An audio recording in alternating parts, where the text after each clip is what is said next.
Hello everyone, this is your boy Jay-Z Bottom Lip, and today I wanted to make a video about fuzzing and how to OS, which and essentially fuzzing is an option select, so just keep that in mind. But this is also an OS to dealing with certain moves in the game. So we consider this, what I'm about to show you, fuzzing.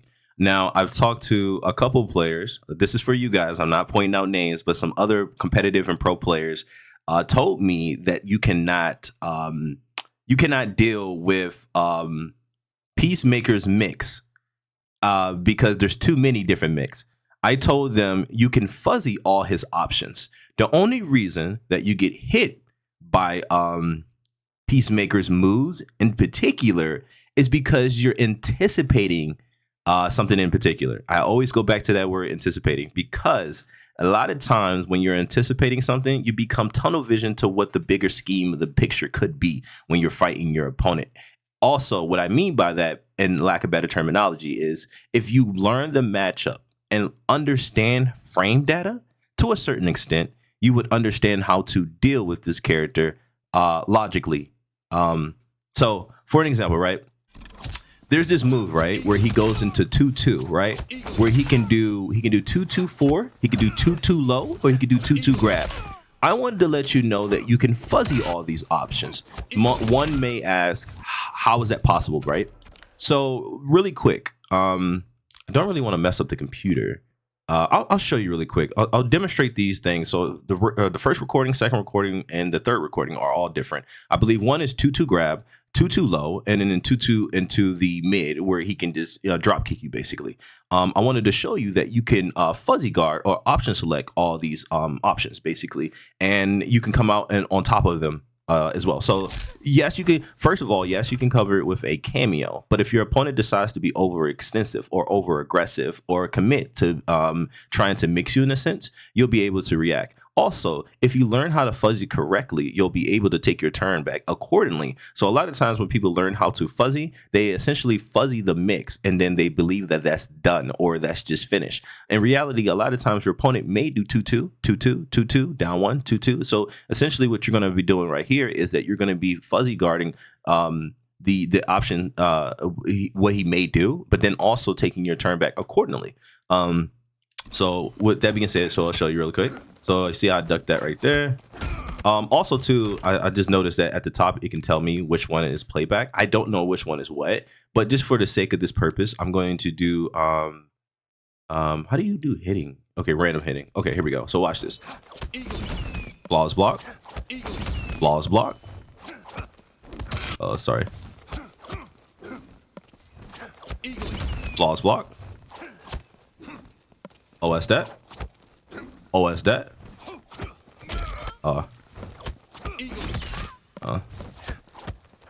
Flawless block. Flawless, what you call it? Flawless block. Flawless block. That suck, guys.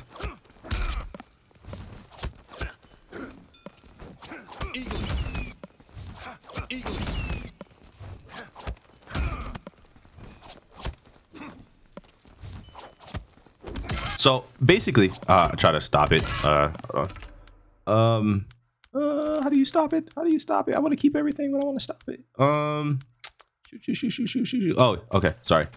So basically, what I'm doing right here is option selecting, and it's also fuzzy guarding. Well, it's kind of hard to you can use these words interchangeably. Let's just get that understood.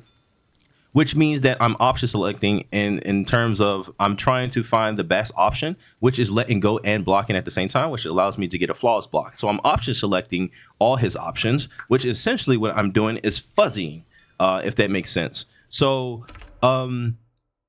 I can go into depth when I explain other characters as well. I'm not going to be clipping this video, so if I talk too much, I'm going to try to move fast as I can. I'm at 4 minutes right now. Let's try to fast track everything right now, okay? So when you look at Peacemaker, right, and then you go to his move list, you look at this move in particular, right? So this move right here is 2-2, start up of 12 frames. In reality, it's 9 frames. And then on top of that, what's really important is when you look at this move, right? So when you look at this move, 224, the startup is 22 frames. Okay, and then let's go over to his low mix. Who's his low mix again? The low move. The low move. Okay, right here, right? So it comes out at 23 frames. Okay. And then if you pay attention, we can go into 2-2 grab. 2-2 grab comes out at 22 frames as well. So this allows you to OS select all of these options and pick the best option, which is 2-2-4 is the best option because it allows you to flawless block. So essentially what happens is if you learn how to flawless block 2-2-4, you essentially OS 2-2 grab and the 2-2 low and any other option that he may have. Even like torpedo, like 2-2 torpedo, you can essentially block that as well because it comes up too fast. So essentially you'll be able to block it as well. But in reality, once you learn how to flawless block 2-2-4, all the other options will be option select. So basically why I'm able to do the things that I'm doing is because I'm trying to flawless block 2-2-4. If my opponent doesn't do 2-2-4 and he decides to try to mix me, I don't have to play the mind game of 2-2 grab or 2-2 low because I'm essentially looking for 2-2-4 all the time. I've tried to make this video really short. That's basically how you deal with that. Also, too, really quick before I end this video, there is certain characters in this game that basically how you're anticipating them is how you should block against them, which also helps you with fuzzy guarding, right?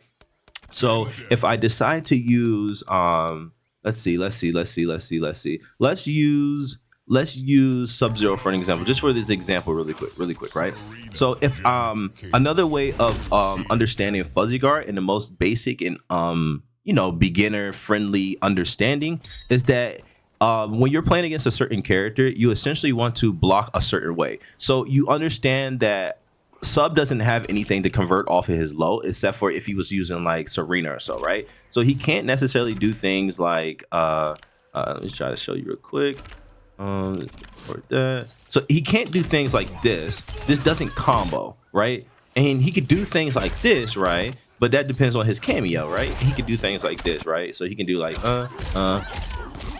and then combo, right? Just keep it real simple and basic, right? Yeah, he can do things like this, but a lot of times you'll be able to react to it because his startup is 13 frames of his low, and then this move in particular is 24 frames. So essentially what you would like to do is understand what's your opponent's fastest low and what's his fastest overhead. Sub's fastest overhead is this string. He gets a launch off of it. These are the only 50-50 this character really has, and then it's unsafe. So essentially a lot of times Sub-Zeros will play like this, and then they'll go into a combo or so, right? They'll essentially use this string. The only time you'll ever see them use this string in particular is if they want to mash after and they want to armor or down one or something like that, where they create a different mind game. But let's stay on topic.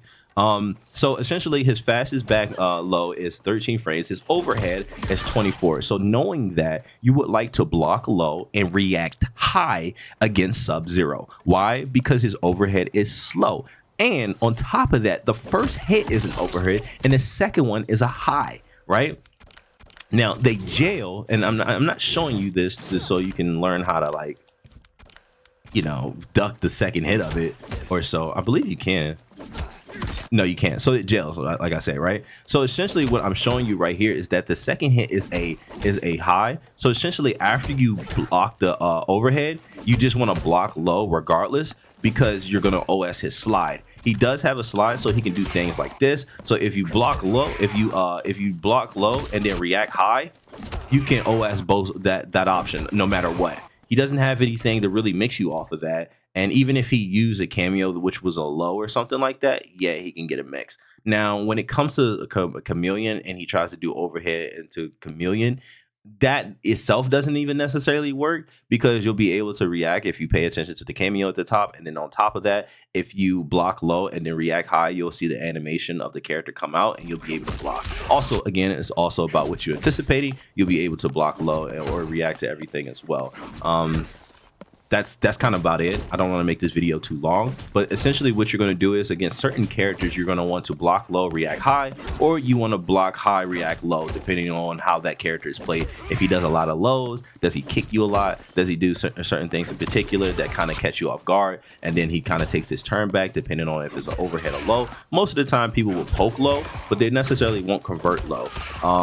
I can't really think of a character that kind of does that, except for like a few, which would be like Shang Tsung in particular, or even like Omni-Man. But with Omni-Man in particular, you're definitely going to want to block low and then react high, just because his low's faster than his overhead. And then on top of that, his overhead is his second hit, so it gives you enough time to actually option select that as well. Again, anytime that you get hit by certain moves in particular that are slow, it's all about what you're anticipating. So a lot of times the reason why Sub-Zero overhead may work is because you're anticipating the grab, you're anticipating your opponent trying to get closer to you, and you might poke and he space it out perfectly, and then the overhead hits and your low does missed. So it's just all about, you know, spacing is all about utilizing the character correctly. A lot of times when playing Mortal Kombat, people think that 50-50s is what's supposed to save them, but in reality, what's really going to help you and get better at Mortal Kombat is your spacing, your neutral, your footsies, basic fundamentals will basically help you.